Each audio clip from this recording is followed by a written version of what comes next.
tous, j'espère que vous êtes bien aujourd'hui. Par la grâce de Dieu, nous sommes dans 2 Rois chapitre 5 aujourd'hui et je vais prendre la lecture avec vous. Naaman, chef de l'armée du roi de Syrie, jouissait de la faveur de son maître et d'une grande considération. Car c'était par lui que l'Éternel avait délivré les Syriens. Mais cet homme fort et vaillant était lépreux. Or les Syriens étaient sortis par troupes et ils avaient emmené captive une petite fille du pays d'Israël qui était au service de la femme de Naaman.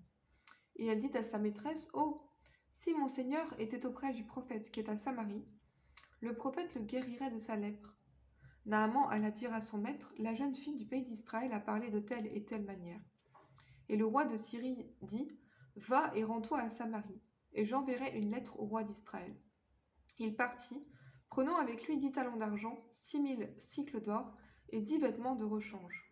Il porta au roi d'Israël la lettre où il était dit, « Maintenant, quand cette lettre te sera parvenue, tu sauras que je t'envoie Naaman, mon serviteur, afin que tu le guérisses de sa lèpre. » Après avoir lu la lettre, le roi d'Israël déchira ses vêtements et dit, « Suis-je un Dieu ?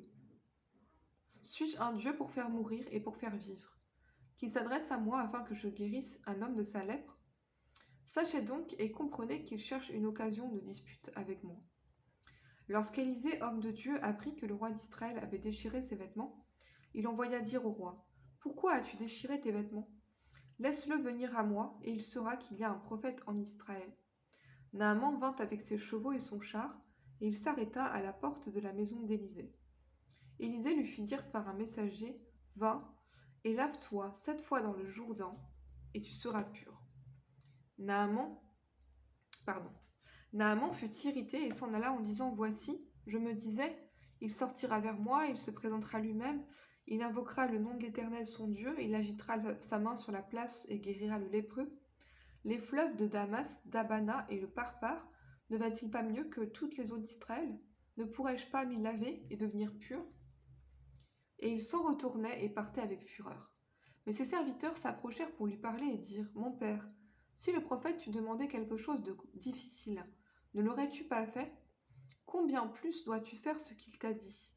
Lève-toi et tu seras pur. » Il descendit alors et se plongea 7 fois dans le Jourdain, selon la parole de l'homme de Dieu, et sa chair redevint comme la chair d'un jeune enfant, et il fut pur. Naaman retourna vers l'homme de Dieu avec toute sa suite. Lorsqu'il fut arrivé, il se présenta devant lui et dit, « Voici, je reconnais qu'il n'y a point de Dieu sur toute la terre, si ce n'est en Israël. Et maintenant, accepte, je te prie, un présent de la part de ton serviteur. » Élisée répondit, « L'Éternel dont je suis le serviteur est vivant. Je n'accepterai pas. » Naaman le pressa d'accepter, mais il refusa. Alors Naaman dit, « Puisque tu refuses, permets que l'on donne de la terre à ton serviteur, une charge de 2 mulets, car ton serviteur ne veut plus offrir à d'autres dieux, ni holocauste ni sacrifice, il n'en offrira qu'à l'Éternel. Voici toutefois ce que je prie l'Éternel de pardonner à ton serviteur. Quand mon maître entre dans la maison de Rimon pour s'y prosterner, et qu'il s'appuie sur ma main, je me prosterne aussi dans la maison de Rimon.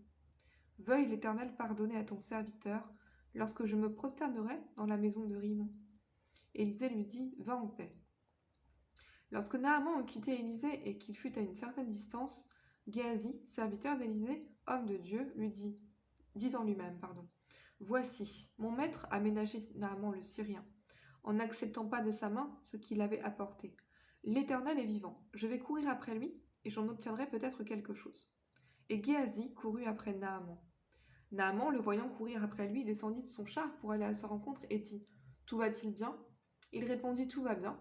Mon maître m'envoie te dire, voici, il vient d'arriver chez moi 2 jeunes gens, de la montagne d'Éphraïm, d'entre les fils des prophètes.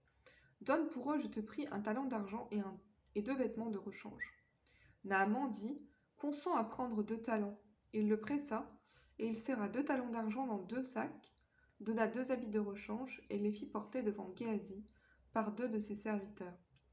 Arrivé à la colline, Géasi les prit dans leurs mains et les déposa dans la maison, et il renvoya ces gens qui partirent. Puis, il alla se présenter à son maître. Élisée lui dit, « D'où viens-tu, Géasi ?» Il répondit, « Ton serviteur n'est allé nulle part. » Mais Élisée lui dit, « Mon esprit n'était pas absent lorsque cet homme a quitté son char pour venir à ta rencontre.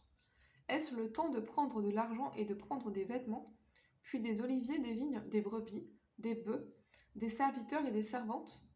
La lèpre de Naaman s'attachera à toi et à ta postérité pour toujours. Et Géasi sortit de la présence d'Élisée avec une lèpre comme la neige.